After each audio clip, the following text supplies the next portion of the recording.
每个人的社交头像都会觉醒成超凡能力，有人头像是奥特曼，觉醒后便可化身为光守护一方百姓；有人头像是超级赛亚人，觉醒后便能横扫虚空；还有人钟爱宠物，头像觉醒后可以召唤出强悍的凶兽辅助战斗。但还有些人用风景照或是猛兽类做头像，这些全都会演变成恐怖的怪物，为祸人间的邪魔恶灵。我叫林默，前世的我在灾变降临前根本没把头像当回事。当时我为了跟风玩梗，随手用了一个拿着篮球正在跳舞的搞笑表情包。结果当红月降临，所有人都在觉醒毁天灭地的神迹时，我却觉醒成了一只会跳舞的鸡。除了咯咯哒的乱叫和一段滑稽的舞步，我没有任何自保能力。在那个人命如草芥的末世里，我活得连狗都不如。每天只有那2个小时的短暂白天可以出门，我必须在那些怪物的眼皮子底下翻找发霉的食物。最终，我因为在废墟中寻找一块面包，不小心撞到了觉醒强大头像的校霸王腾，被他随手挥出的一道气功波无情夺去了生命。那种身体被撕碎的剧痛，至今还刻在我的灵魂深处。可当我再次睁开眼，发现自己竟然回到了昏暗的出租屋里，墙上的时钟滴答作响。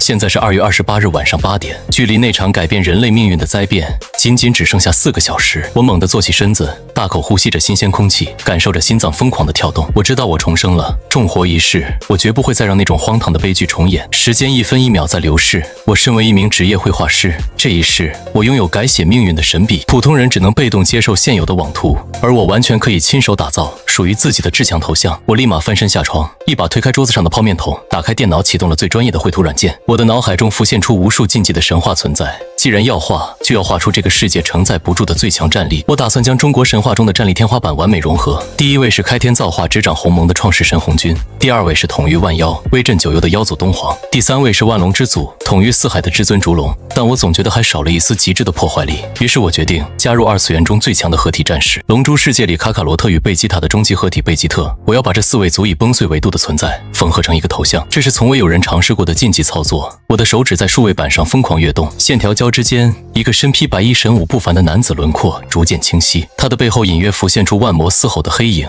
脚下踏着金色的巨龙，周身萦绕着赛亚人特有的蓝金色气焰。我全神贯注地调整着每一个细节，汗水浸透了我的衬衫，但我不敢有1秒钟的懈怠，因为我知道这不仅仅是一张图，这是我未来在这个崩坏世界立足的唯一资本。时间很快来到了深夜11点，距离灾变只剩下1个小时。我长舒一口气，点击了保存，看着屏幕上那张栩栩如生且充满威压的头像，我感到一种来自灵魂的战力。这张图是绝对的原创，也是这个世界上唯一的至高序列。我迅速将图片传送到手机，在最短的时间内把所有社交软件的头像全部更换。就在我喝着水平复心情时，手机突然震动了一下，是一个平时很少联络的朋友发来的消息。他问我这么晚了，怎么突然换了个这么中二的头像？我看着他那张普通的生活照头像，心中微微一颤。前世像他这样的人，基本在第一波冲击中就成了怪物的口粮。我犹豫了一下，还是回了一条信息：如果接下来天色变了，想活命就赶紧锁好门窗，躲在房间最深处，千万不要乱跑。发完之后，我关掉了对话框，不再理会他的疑惑。我站在窗前，看着这座被称为龙国第一首都的繁华城市，霓虹灯火依旧闪耀。可谁能想到，再过几分钟，这里将变成人间炼狱。倒计时最后30秒，我的心态变得异常平静。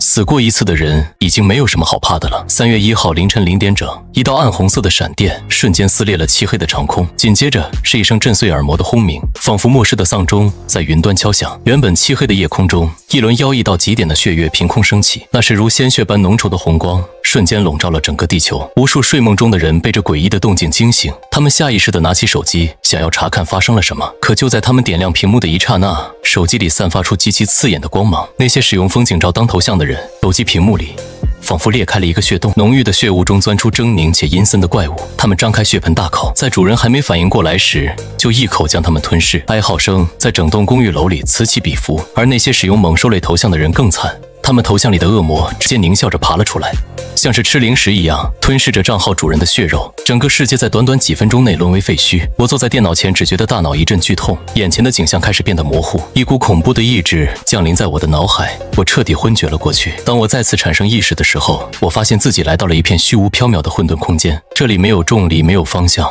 只有无尽的星辰在流转。我抬头望去，整个人被眼前的景象震撼得无法言语。在我前方矗立着4尊顶天立地的巨大雕像，每一尊都散发着令星辰暗淡的威压。正是被我画进头像里的那4个存在，由于是我亲手绘制，他们看起来比任何神话描述都要真实生动，周身更是散发着无与伦比的强大威压。就在我即将承受不住这股压迫，灵魂快被威压震碎时，一股温暖且庞大的力量突突然从虚空中涌入我的体内，原本枯竭的四肢百骸瞬间焕发出惊人的生机。我意识到这就是我的觉醒契机。我走向第一尊雕像，那是全身肌肉虬结，散发着无穷战意的合体战士贝吉特。当我伸手触碰到雕像基座的瞬间，整片空间响起了赛亚人变身时的咆哮声，金色的光芒如同山洪爆发般灌注进我的身体，我能感觉到每一个细胞都在疯狂蜕变，那是一种能一拳打碎山岳的极致力量感。我的头发在一瞬间变成璀璨的金色，周身缠绕着噼啪作响的蓝色电弧，这种战力暴增的感觉让我忍不住想要仰天长啸。而那尊雕像在力量传承完毕后，轰然一声，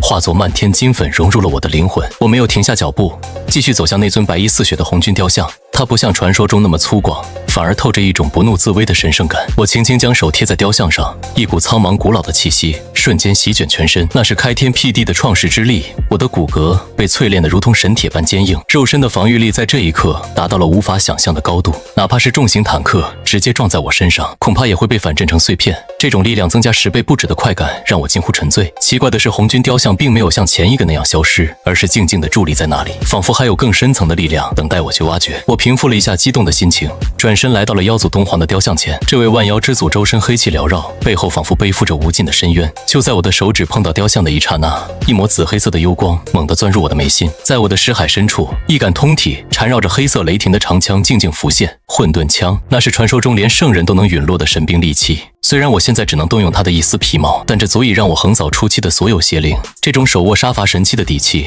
让我对这个末世不再有任何恐惧。最后，我来到了古老的烛龙雕像前，两条金龙在雕像周身环绕嘶鸣。我深吸一口气，将手放了上去，一道高亢的龙吟声在混沌空间炸响，一条小龙虚影直接钻入我的胸口。我尝试着催动其中的力量，只见一对威武的金色龙角从我额头长出，一套华丽且坚固的金色龙甲瞬间覆盖全身，右手中更是幻化出一柄散发着至尊威严的黄金龙剑。这一刻的我，仿佛真正的主宰降临凡间。这4重神级力量的加持，让我直接从一个普通画师变成了神明般的战力。就当我准备进一步探索这股力量的极限时，混沌空间开始剧烈摇晃，所有的光影都开始破碎重组，我的意识被一股巨大的拉力猛地扯回现实。我猛地睁开双眼，发现自己依然坐在那张旧木椅上，窗外的血色月光透过缝隙照在我的脸上，渲染出一种妖异的氛围。屋里的电视机还开着，由于信号干扰，画面布满了雪花点，但依然能听到主持人由于极度恐惧而颤抖的声音。新闻正在紧急播报，请所有市民关好门窗，千万不要轻易开门。如果您发现自己的头像觉醒了某种特殊能力，请在保证自身安全的前提下救助身边的邻居。我看了看墙上的挂钟，现在已经是凌晨2点，外面那惨绝人寰的叫喊声非但没有减弱，反而变得更加凄厉，甚至能听到某种沉重的利爪划过水泥墙面的刺耳声。我低头看了看自己的双手，那种移山填海的力量依旧澎湃。我知道这不再是幻觉。林默这个名字前世代表着懦弱和死亡，而这一世，它将成为所有妖魔鬼怪最深的梦魇。我走到窗边，看着街道上那些疯狂啃食的怪物，嘴角勾起一抹冰冷的笑意。既然上天给了我重来一次的机会，那这末世的规矩就由我来重新制定。那些前世欺辱过我的人，还有那些妄图吞噬人类的恶魔，你们准备好迎接这尊缝合了4位大神的杀神了吗？我反手握住那柄若隐若现的黄金龙剑，推开了那扇通往地狱的大门。楼道里弥漫着令人作呕的血腥味，几只浑身长满脓包的低级恶灵正趴在地上啃食着什么。听到我的脚步声，他们猛地回过头，惨白的眼球死死盯着我，发出一阵刺耳的嘶吼。我连剑都懒得挥动，只是心念一动，指尖瞬间凝聚出属于赛亚人的蓝金色气焰，随手一指，一道刺眼的光柱瞬间贯穿了整个走廊。那几只恶灵连挣扎的资格都没有，直接在光柱中化作了漫天飞灰。这就是绝对力量的碾压。我踏着一地的灰烬走出了公寓楼。上一世我活得连狗都不如，每天只能在夹缝中寻找发霉的食物。这一世我将无所畏惧。街道上的景象比电影里的末日还要凄惨，废弃的车辆燃起大火，火光映照着仓皇逃窜的人群，无数奇形怪状的怪物在黑夜中肆意屠戮。我冷漠地穿过混乱的街道，强大的气场让那些地级邪灵根本不敢靠近我半步。我的首要目标是去前面的大型商场收集生存物资，即使拥有了移山填海的力量，在末世中充足的食物和水依然是底气。就在我刚刚走到商场侧面的小巷时，一阵激烈的打斗声和女人的娇喝引起了我的注意。我放慢脚步循声望去，只见小巷尽头2个男人正将一个女孩逼入死角。女孩的容貌堪称绝色，仿佛不食人间烟火的天仙，他的背后张开着一对散发着微弱白光的羽翼，这应该是某种极其罕见的天使类异能。但此刻他的羽翼已经残破不堪，显然是经历了一场苦战。那两个男人，一个双臂异化成了巨大的狼爪，另一个浑身散发着黑色的毒气。他们看着女孩的眼神里充满了令人作呕的贪婪。小美人，别挣扎了，乖乖跟我们走，保证你在这末世里活得滋润。女孩咬着苍白的嘴唇，眼中满是决绝。你们做梦，我宁愿死也不会便宜你们这帮人渣。毒气男冷笑一声，正要扑上前去将她强行带走，就当毒气的黑雾即将触碰到女孩的一瞬间，头顶的墙壁突然崩塌一只长满触手的巨大眼球怪物，从天而降，将路口彻底封死。那只触手怪物散发着极度危险的气息，两个男人瞬间慌了神，顾不上那个女孩，转身就想逃跑。我从阴影中缓缓走出，正好挡住了他们的退路。你是谁？别挡道，我们可是狂狮工会的人。狼爪男恶狠狠地瞪着我，试图用身份压制我。我面无表情地看着他们，就像在看两只随手可以捏死的蚂蚁。在这末世里，我最厌恶的就是恃强凌弱的杂碎。我没有拔剑，只是微微释放了一丝属于红军的无上威压。一股仿佛来自远古洪荒的恐怖力量瞬间降临，那两个男人的身体就像是被无形的巨锤正面击中，他们连惨叫都没来得及发出，骨骼瞬间粉碎，整个人化作两团血雾，彻底消散在空气中，连带着那只巨大的眼球怪物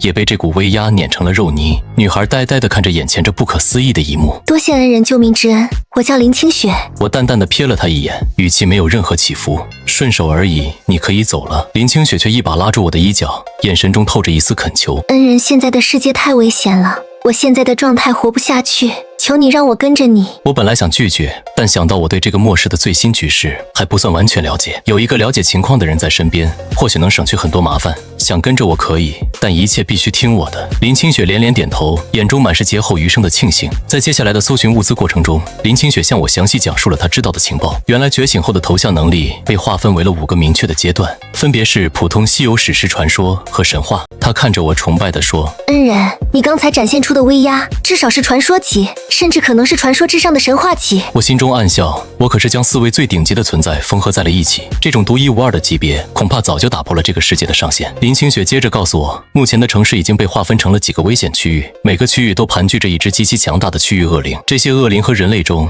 觉醒了强大异能的各大家族，形成了一种诡异的制衡。人类不敢轻易踏入恶灵的核心领地，而恶灵也不会随意进攻人类建立的安全区。就在林清雪刚刚向我解释完区域划分的规则时，脚下的地面突然开始剧烈震颤，仿佛发生了10级地震。远处的夜空中毫无征兆地撕开了一道巨大的黑色裂缝，一只无比恐怖的邪灵探出了大半个头颅。那只邪灵的头颅宛如一座小山般庞大，空洞的眼窝里燃烧着幽绿色的鬼火，整个街区的温度瞬间降到了冰点。林清雪吓得脸色惨白，下意识地躲到了我的身后。这是什么级别的恶灵？感觉比神话级还要恐怖。我微微眯起眼睛，握紧了手中的黄金龙剑。正当我准备试探一下这只大家伙的深浅时，前方突然传来一阵嘈杂的脚步声和叫骂声，一支全副武装的觉醒者小队从街道另一头狼狈地逃了过来。为首的是一个浑身燃烧着赤色火焰的青年，他的身旁紧紧跟着一个身材高挑、面容姣好的女人。当我看清那2个人的面容时，眼底的杀意几乎要凝结成实质。那正是前世杀害我的校霸王腾，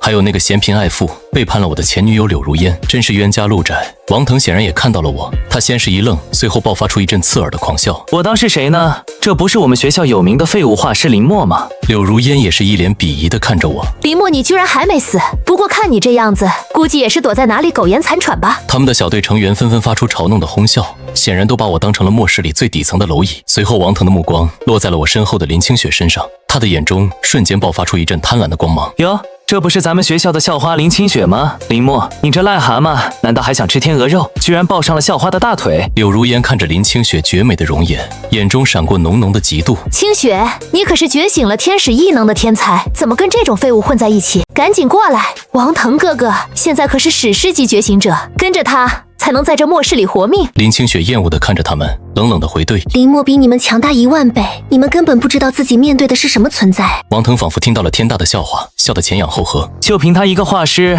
能觉醒出什么垃圾能力，也敢跟我比？就在王腾准备动手好好羞辱我一番的时候，天空中的那只巨大邪灵似乎锁定了我们这里，一股令所有人都感到灵魂战栗的恐怖气息从天而降。那只邪灵带着毁灭一切的威势，径直朝着我的方向俯冲下来，强大的气场犹如实质般砸向地面。王腾小队的所有人瞬间脸色惨白如纸，他们引以为傲的异能在绝对的力量面前瞬间土崩瓦解。王腾身上的火焰直接熄灭，双膝一软，重重地跪在了地上。柳如烟更是吓得浑身发抖，连站都站不稳，直接瘫倒在满是泥水的水坑里。其他队员也纷纷趴在地上，绝望地闭上了眼睛。这只恶灵的实力绝对达到了令人发指的级别，他那幽绿色的目光死死地盯着我张开深渊巨口，仿佛要将整条街道吞噬。完了，我们全都要死在这里了。林墨，你这个扫把星，肯定是你引来的怪物。我冷冷地看着那只俯冲下来的庞然大物，心中没有泛起一丝波澜。就这种程度的杂碎也敢在我面前张狂。我缓缓抬起头，眼中瞬间爆发出一道璀璨的紫黑色幽光，那是属于妖族东皇的毁灭意志，根本没有动用任何招式，静静地注视着那只邪灵，将尸海中混沌枪的极致杀戮气息通过眼神释放了出去。只是一眼，那只不可一世的巨大邪灵突然发出一声凄厉到极点的惨叫，它那庞大的身躯就像是遇到了烈火的积雪，在半空中寸寸崩裂瓦解，连挣扎的余地都没有，直接化作漫天黑色的灰烬消散在夜风中。整条街道瞬间陷入了死一般的寂静，所有人包括林清雪在内都不可置信地看着这一幕。一个眼神，仅仅只是一个眼神，就将一只压得所有人都抬不起头的恐怖恶灵瞬间秒杀。王腾张大了嘴巴，眼珠子都快瞪出来了，他浑身颤抖着看着我，就像在看一个不可名状的怪物。这不可能，你明明只是个废物，怎么可能拥有这种力量？柳如烟也傻眼了，她原本以为抱上了王腾的大腿就能高枕无忧，却没想到自己曾经最看不起的前男友竟然拥有神明般的手段。我连看都没看他们一眼，转身准备带着林清雪继续去寻找高阶恶灵练手。就当清除完这只邪灵准备离开时，脚下的整座城市突然响起了刺耳的防空警报声，无数道更加恐怖的邪恶气息从四面八方冲天而起，大规模的恶灵侵袭正式爆发了。血色的月光变得更加浓郁，几乎要滴出鲜血来。天际线上出现了成百上千道巨大的黑影，其中一道黑影更是散发着令人窒息的邪神级威压，它浑身被黑色的雷霆包裹，每一次呼吸都能引发地动山摇。各大区域的家族势力纷纷拉响了最高级别的战斗警报，无数道异能光芒在城市各处亮起，但很快就被黑暗吞噬。那只邪神级别的恶灵似乎察觉到了我刚才释放的气息，它隔着几条街区将那充满毁灭欲望的目光投向了我。我嘴角勾起一抹冰冷的笑意，体内的赛亚人血液开始沸腾，这才是能够让我热身的猎物。我没有理会瘫倒在地上的王腾和柳如烟，径直化作一道金色的流光冲天而起，迎面撞向了那只邪神级恶灵。整片天空瞬间被金蓝色的气焰和黑色的雷霆一分为二，我右拳紧握红军的创世之力与贝吉特的战斗本能完美融合，一记平平无奇的直拳硬生生轰碎了那只邪神级恶灵的护体雷霆。震耳欲聋的音爆声响彻整个城市上空，那只足以摧毁整个街区的邪神级恶灵竟然被我一拳击退了数百米。他发出愤怒的咆哮，试图用无数根尖锐的骨刺将我洞穿。我从容不迫地拔出那柄散发着至尊威严的黄金龙剑，一道数百米长的金色剑气瞬间划破夜空，伴随着高亢的龙吟声，将那只邪神级恶灵的半个身躯生生斩断。黑色的血液如同暴雨般倾泻而下，那只邪神级恶灵终于感受到了恐惧，不顾一切地撕开空间裂缝逃遁而去。我立于虚空之中，宛如不可战胜的战神。这一战威震全场，城市里那些原本苦苦支撑的各大家族全都亲眼目睹了这一幕。没过多久，各大顶尖势力的使者就纷纷赶到了我的面前，他们态度极其谦卑，开出各种天价条件，只求我能加入他们的家族庇护一方。与此同时，柳如烟也连滚带爬地来到了我的脚边，她哭得梨花带雨，死死抱住我的腿。林墨，我错了，以前都是我瞎了眼，求你给我一次机会，我们复合好不好？我冷漠地抽回腿，眼神中没有一丝温度。滚！柳如烟被我一声喝退，瘫在地上泣不成声，再不敢上前。我冷漠地看着眼前这些自诩高高在上的各大家族使者，他们平时在这个末世里作威作福，掌控着普通人的生杀大权，现在却像一群摇尾乞怜的猎犬一样围在我身边。龙城东区的主宰赵家使者率先走上前，他手里捧着一个装满高阶灵核的盒子，满脸堆笑。林先生，只要您肯加入我们赵家，这东区一半的控制权都是您的。西区楚家的代表也不甘示弱，直接挤开了赵家的人。我们楚家愿意奉您为太上长老整个家族的资源，任您调用。林清雪静静地站在我身后，看着这些高不可攀的大人物对我低头，我连看都没看那些所谓的奇珍异宝一眼。我对你们的家族没有任何兴趣，别来烦我。说完，我转身准备带着林清雪离开这片废墟。赵家使者的脸色瞬间变得极其难看，他习惯了高高在上，还从来没有人敢这么不给赵家面子。林墨，你不要敬酒不吃吃罚酒，别以为你赶走了一只邪灵就能在这龙城横着走。我们赵家可是有3位传说级的老祖坐镇，得罪了我们赵家，你在整个龙城都将寸步难行。我停下脚步，微微侧过头，冷冷地扫了他一眼。你在威胁我？赵家使者以为我害怕了，立刻恢复了那副趾高气昂的嘴脸。这是事实，只要你现在服软，然后跟我回赵家，我还可以大发慈悲，在老祖面前替你美言几句。他的话还没说完，我只是心念一动，一道无形的劲气瞬间击中了他的胸口，他整个人如同断线的风筝一般倒飞出去，重重地砸在废弃的建筑上。其他家族的使者吓得纷纷倒吸一口凉气，连连后退。我走到那个狂妄的赵家使者面前，居高临下地看着他：回去告诉你们那些所谓的传说级老祖，惹毛了我，我不介意让你们赵家在这个世界上彻底消失。周围的人连大气都不敢传，眼睁睁地看着我带着林清雪扬长而去。接下来的几天，我带着林清雪在龙城的废墟中不断猎杀恶灵，每一次战斗都能让我对体内那4股神级力量的融合更加熟练。我发现只要我击败高阶恶灵，就能吸收他们溃散的特殊能量，这些能量可以用来滋养我识海深处的混沌枪。林清雪的天使异能也在我的帮助下逐渐恢复，甚至进阶到了史诗级。她的治愈能力和光系法术成为了我战斗时不错的辅助。但平静的日子并没有持续太久，赵家显然咽不下这口气，他们开始在整个东区通缉我，甚至放出狠话，谁能提供我的位置，就能得到10颗高阶灵核。在这个物资匮乏的末世，10颗高阶灵核足以让无数人为之疯狂。就在我们刚刚清理完一家废弃医院里的恶灵巢穴时，整座医院的建筑突然开始剧烈摇晃，四周的空气仿佛被瞬间抽干，一股极其压抑的气息笼罩了我们。就在我们准备突围的时候，天空突然降下一道黑色的屏障，将整条街区彻底封死。一个极其古老的巨大阵法在我们脚下缓缓浮现，我微微皱眉，感受到这阵法中蕴含着极强的压制力，似乎在不断消耗着阵法内所有生物的体能。恩人，这是赵家的九幽锁魂阵，传闻连传说级强者被困住都会被耗尽力量。一阵张狂的笑声从屏障外传来，赵家的大长老带着几10名家族精锐出现在阵法边缘，他冷冷地看着我，眼神中充满了贪婪。林默，你确实很强，但你太狂妄了。这九幽锁魂阵是我们赵家老祖耗费无数代价才布下的天罗地网，今天你插翅难逃，乖乖交出你的力量传承，我可以对你网开一面。我看着那些得意洋洋的赵家人，眼中闪过一丝冰冷的嘲弄。原来你们这些名门望族背地里竟然用这种下三滥的手段。赵家大长老冷笑一声：成王败寇，在这个世界只有力量才是永恒的真理。等你失去了抵抗力，我会把那个天使异能的小丫头抓回去，好好培养。我没有再和他废话，体内的赛亚人血脉瞬间沸腾，璀璨的金蓝色气焰如同火山爆发般冲天而起，强大的能量冲击直接让脚下的阵法发出不堪重负的碎裂声。赵家大长老脸色骤变，疯狂催动阵法的力量试图压制我，但我身上同时亮起了红军的创世之光，股可以开天辟地的力量直接无视了阵法的束缚。我反手唤出黄金龙剑，剑身上缠绕着黑色的毁灭雷霆，给我破！我一剑挥出一道夹杂着龙吟与雷鸣的恐怖剑气，瞬间撕裂了空间。那号称连传说级都能困住的阵法，就像纸糊的一样被当场斩碎。黑色的屏障瞬间瓦解，强大的反噬之力直接震飞了周围的赵家精锐。赵家大长老重重地摔在地上，眼中满是不可思议的惊恐。这不可能，你到底是什么境界的存在？我一步步走到他面前，手中的黄金龙剑散发着致命的寒芒。我说过，惹毛了我会让你们赵家彻底消失。他吓得连连后退，试图用异能反击，但被我一脚踢碎了丹田，彻底消散。我决定直接去一趟赵家的大本营，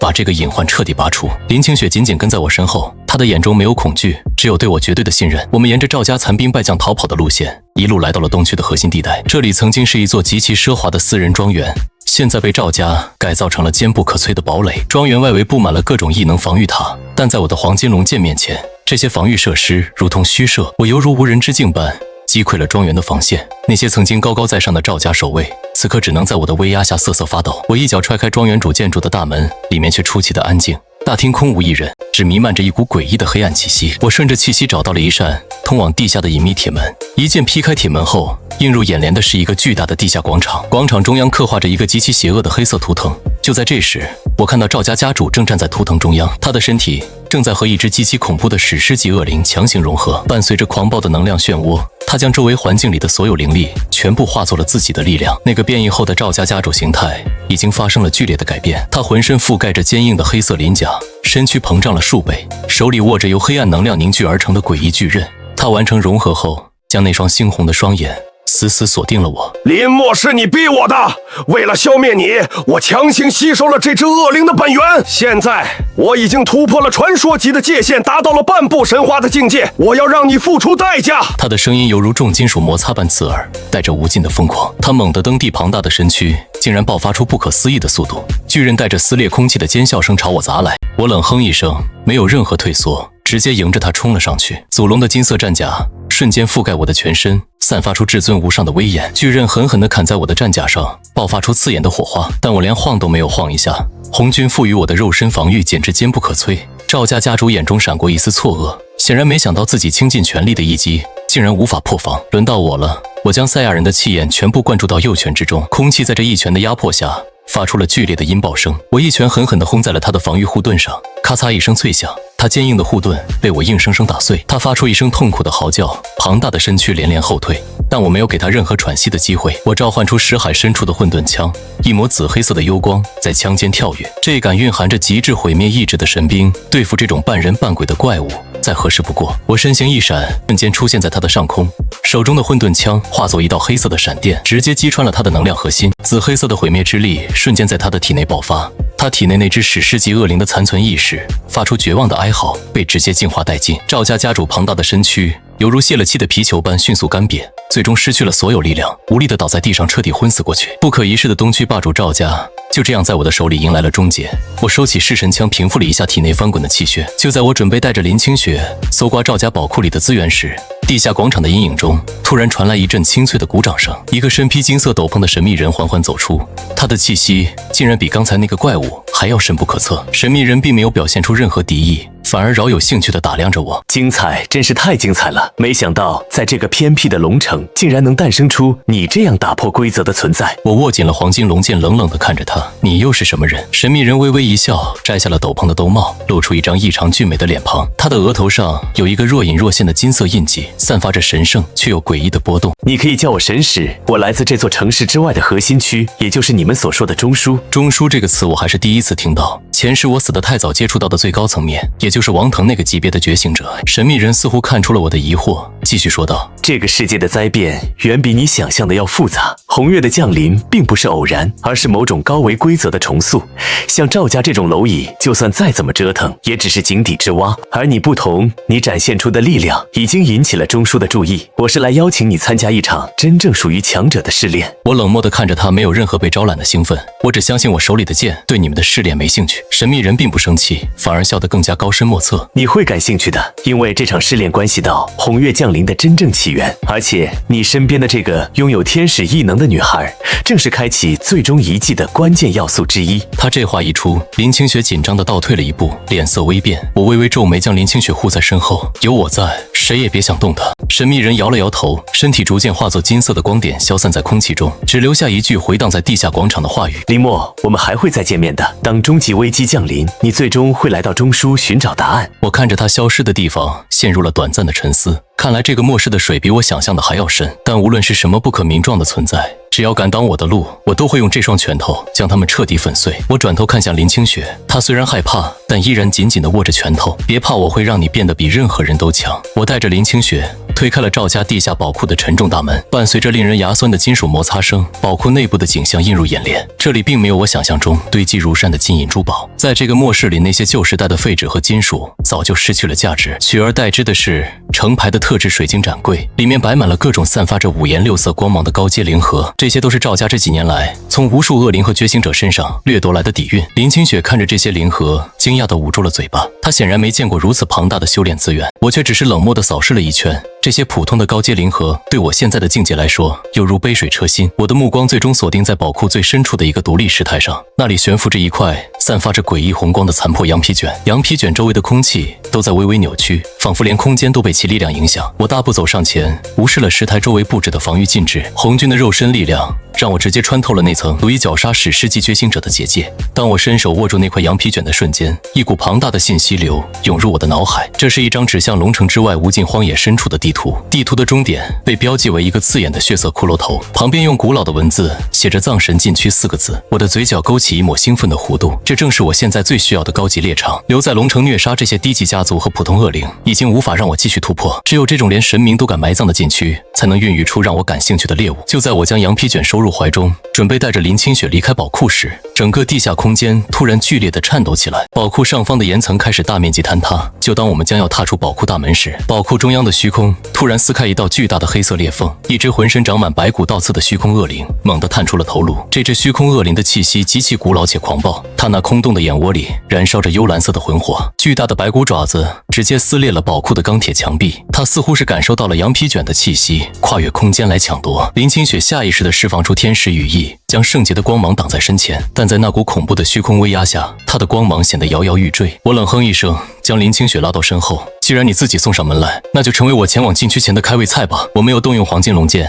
而是直接握紧了右拳。赛亚人的金蓝色气焰瞬间将整个地下宝库照得通明。我双腿猛地发力，整个人化作一道金色的流光，冲向半空。那只虚空恶灵张开长满獠牙的深渊巨口，想要将我吞噬。我汇聚着红军创世之力的一拳，狠狠地砸在了他的白骨下巴上。咔嚓一声巨响，那号称坚不可摧的虚空白骨在我的拳头下寸寸断裂。恶灵发出一声凄厉的惨叫，庞大的身躯被我硬生生砸回了空间裂缝。我没有给他逃跑的机会，双手猛地合拢在胸前，凝聚出一颗散发着毁灭气息的气功波。给我灰飞烟灭吧！巨大的蓝色光柱瞬间贯穿了那道空间裂缝，裂缝深处传来一阵沉闷的爆炸声和彻底的死寂。我收起气焰，冷漠地看着缓缓愈合的空间裂缝，这只是葬神禁区里跑出来的一只看门狗而已。我转头看向林清雪，准备一下，我们要离开龙城了。林清雪没有丝毫犹豫，重重地点了点头。只要能跟在恩人身边，去哪里我都愿意。我们离开了化作废墟的赵家庄园，我没有理会龙城其他家族那些试探和敬畏的目光，带着林清雪直接踏上了前往葬神禁区的路途。离开城市的安全区后，荒野上的景象更加触目惊心，大片大片的黑色森林散发着腐朽的气息，天空中盘旋着成群结队的变异怪鸟，它们猩红的眼睛死死盯着我们这两个闯入者，但每当它们试图靠近时，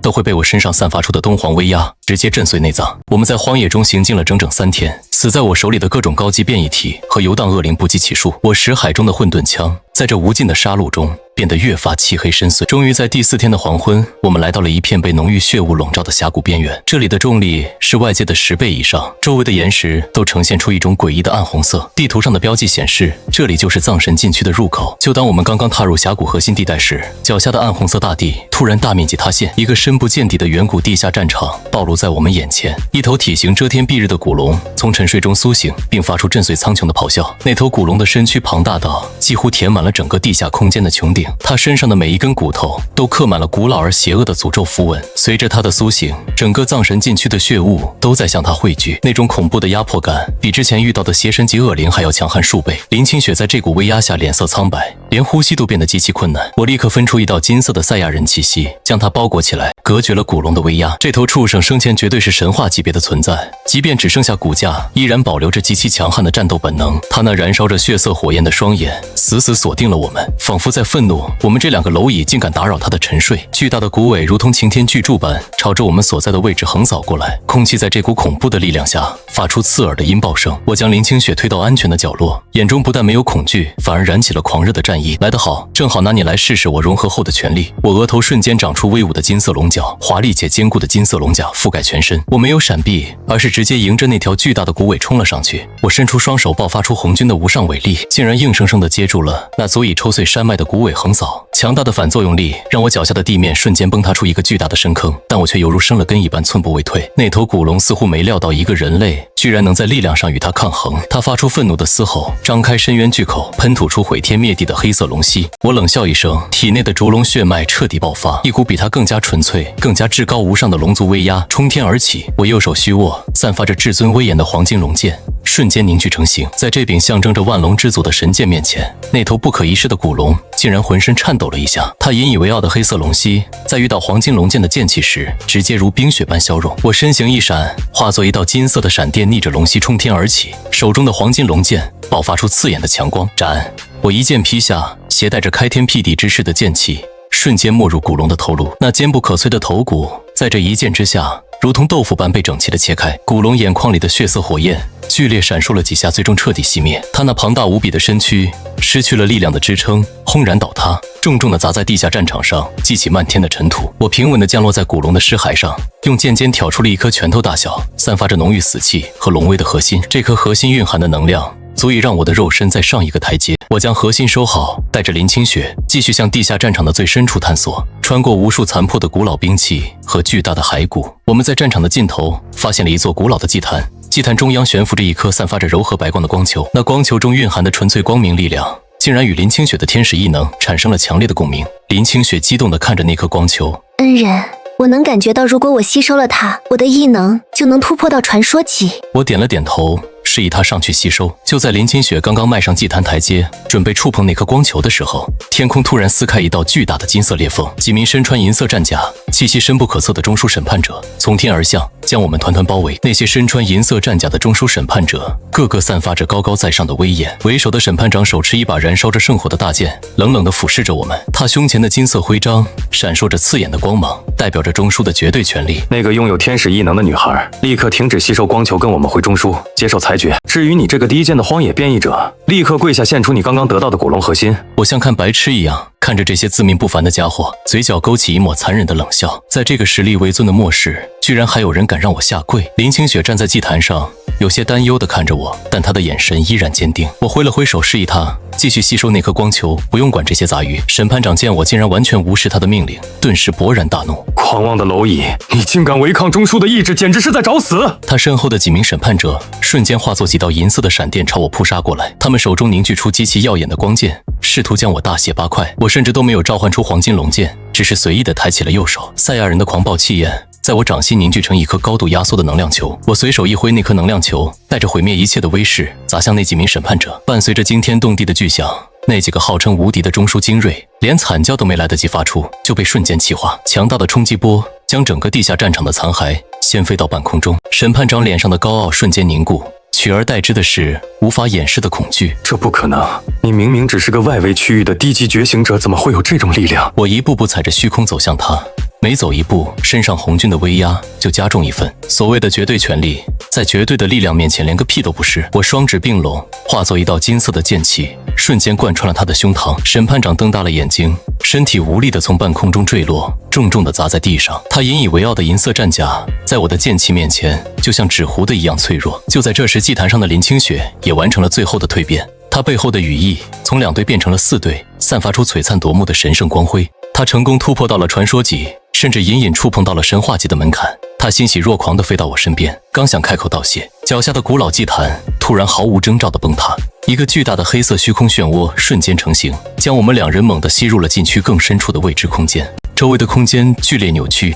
强烈的失重感让我微微皱起了眉头，但我并没有慌乱，直接释放出烛龙的金色护盾，将林清雪牢牢护在身旁。当失重感消失后，我们重重地砸在了一片冰冷坚硬的黑色广场上。这里没有天空，只有无尽的黑暗和四周高耸入云的诡异石柱，空气中弥漫着极其浓烈的死亡气息，比之前的古龙还要恐怖100倍。在广场的正中央矗立着一座由无数人类头骨堆砌而成的巨大王座，王座上坐着一个浑身笼罩在黑袍中的身影，他缓缓抬起头，露出一张半边是天使半边是恶魔的诡异脸庞。这竟然是一尊传说中被流放的堕落神明，他那只血红色的恶魔之眼死死盯着林清雪，贪婪地舔了舔嘴唇。多么纯粹的光明本源，只要吞噬了你，我就能打破这该死的封印，重返人间。堕落神明猛地站起身，一股压塌诸天的恐怖气场瞬间席卷整个广场。林清雪刚刚晋升传说级的气息，在这股神明威压下竟然被死死压制。他身后的4对光明羽翼光芒变得暗淡无比，甚至连站立都十分困难。我冷哼一声，直接挡在林清雪身前，将那股神明威压尽数挡下。想要动它，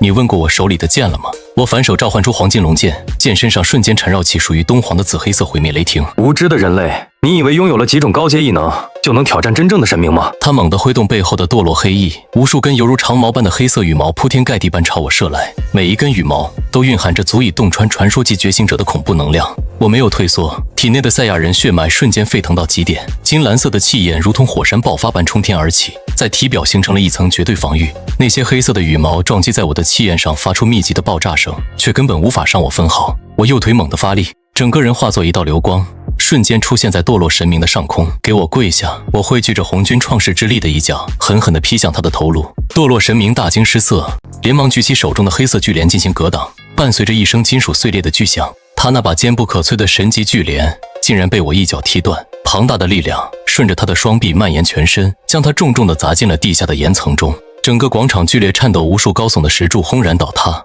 我居高临下的看着那个从废墟中爬起来狼狈不堪的所谓神明，这就是你引以为傲的神明之力，简直弱得可怜。就在我握紧黄金龙剑，准备直接斩下这尊堕落神明的头颅时，身后的黑暗中突然射出无数条猩红的血色触手，死死缠住了我的手腕。一个让我意想不到的熟悉身影从阴影中缓缓走了出来，那个身影浑身长满了肉瘤和骨刺，早已经失去了人类的形态，但我依然从他那扭曲的五官中认出了他的身份，他竟然是我前世那个在灾变初期就死掉的普通朋友张伟。当初灾变降临前，我还特意发信息警告他躲在房间里不要乱跑，没想到他不仅没死，反而变成了这种令人作呕的怪物。张伟那双布满血丝的眼睛充满怨毒地盯着我，声音嘶哑而凄厉：林墨，你这个自私的混蛋，你明明知道灾变会降临，为什么不早点来救我？你拥有这么强大的力量，却眼睁睁看着我被那些怪物吞噬融合，我现在变成了这副人不人鬼不鬼的样子，全都是因为你。我面无表情地看着他，眼神中没有丝毫怜悯，只有无尽的冷漠。我给过你警告，是你自己软弱无能，在这个末世弱小就是原罪，你没资格在这里向我狂吠。张伟发出愤怒的咆哮，他身上的那些猩红触手瞬间膨胀了数倍，他竟然开始疯狂地吸收周围残存的堕落神明之力。原本被我打得重伤垂死的堕落神明发出一声绝望的惨叫，他的本源力量竟然被张伟这个诡异的变异体强行吞噬了进去。张伟的气息开始疯狂暴涨，直接冲破了传说级的极限，达到了一个极其恐怖的未知境界。林墨，今天我要把你撕成碎片，让你也尝尝我经受过的痛苦。他挥舞着数百条粗壮的血色触手，从四面八方朝我绞杀过来，每一条触手上都长满了锋利的倒刺，散发着令人作呕的腐臭味。我冷冷地看着这个陷入疯狂的怪物，摇了摇头。既然你觉得活着是种痛苦，那我就大发慈悲，送你彻底解脱。我闭上眼睛，识海深处的混沌枪发出一阵欢快的嗡鸣，下一秒，一杆通体缠绕着黑色雷霆的长枪出现在我的手中。这是我第一次在现实中完全召唤出这件连至高存在都能击杀的无上神兵。混沌枪一出，整个空间的黑暗仿佛都被他那极致的毁灭意志所吞噬。我手腕一抖，混沌枪化作千万道黑色的闪电，迎向那些漫天的触手。没有任何惊天动地的爆炸声，只有利刃切碎落叶般的轻微闷响。张伟那些坚不可摧的变异触手在混沌枪面前脆弱的不堪一击，瞬间就被切割成了无数碎块，化作满地灰烬。张伟发出凄厉的惨叫，他那庞大的变异身躯开始疯狂后退，试图逃跑。我根本不给他任何喘息的机会，身形一闪便出现在他的面前，手中的混沌枪毫不留情地刺穿了他那颗跳动的变异核心。紫黑色的毁灭之力瞬间爆发，将他体内的所有生机彻底湮灭。他瞪大了眼睛，死死地看着我，眼中的怨毒最终化作了无尽的空洞。他的身体在混沌枪的吞噬下化作了一滩黑色的粉末，彻底消散在这个世界上。在这个世界，不要对任何人抱有仁慈，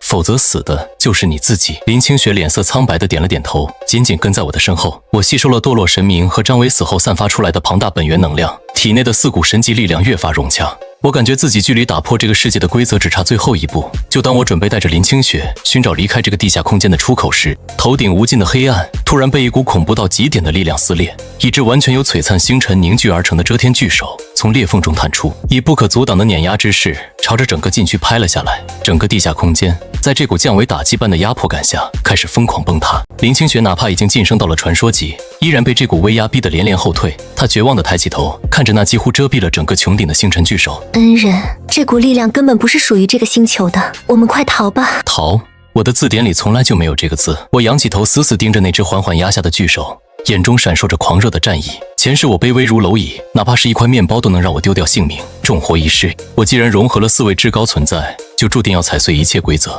我不仅不会逃，我还要把这股力量彻底吞噬，化作我突破的养料。我大喝一声，体内的4股神级力量在这一刻被我催动到了极致。红军的创世肉身散发出璀璨的金色神辉，将周围的黑暗彻底驱散。贝吉特的超级赛亚人本能让我的气焰瞬间暴涨了数十倍，烛龙的龙威化作实质的金色龙影在我的周身盘旋咆哮，东皇的毁灭意志则尽数灌注于我右手的混沌枪之中。我双膝微屈，然后猛地一蹬，脚下的黑色广场瞬间化作深渊，我整个人化作一道逆天而上的流光，直奔那只星辰巨手而去。轰隆隆的巨响在我的耳边不断炸开，那是空间承受不住我的速度在碎裂。我双手紧紧握住混沌枪，将体内所有的力量融为一体，给我碎！我一枪狠狠地刺中了星辰巨手的掌心，2股毁天灭地的力量在半空中轰然相撞，爆发出比太阳还要耀眼1000万倍的光芒。星辰巨手发出一阵低沉的轰鸣，试图用绝对的力量将我碾成粉末，但我体内的红军血脉却在这一刻发出了开天辟地的怒吼。我的肉身在这股挤压之下不仅没有崩溃，反而开始疯狂吸收巨手中的星辰之力。那些璀璨的星光顺着混沌枪源源不断地涌入我的四肢百骸，我的每一个细胞都在贪婪地吞噬着这股来自更高维度的纯粹能量。咔嚓，一道细微的裂痕在星辰巨手的掌心浮现，随后如同蛛网般迅速蔓延。隐藏在巨手背后的那个高维存在显然察觉到了不对劲，试图切断能量连接。完了，我嘴角勾起一抹疯狂的冷笑，体内的吸收速度瞬间飙升到极限，伴随着一声震碎苍穹的巨响，那只不可一世的星辰巨手彻底炸裂，漫天的星光如同瀑布般倾泻而下，将我整个人完全包裹在其中。我在无尽的星光沐浴中闭上了双眼，感受着体内正在发生的翻天覆地的蜕变。原本泾渭分明的四股神级力量，在星辰之力的调和下，终于完美融合在了一起。我的境界势如破竹般冲破了神话界的桎梏，踏入了一个前所未有的全新领域。我睁开双眼的瞬间，两道犹如实质的金色眸光直接洞穿了头顶的禁区穹顶。我现在感觉自己只要吹一口气，就能将整个龙城从地图上彻底抹去。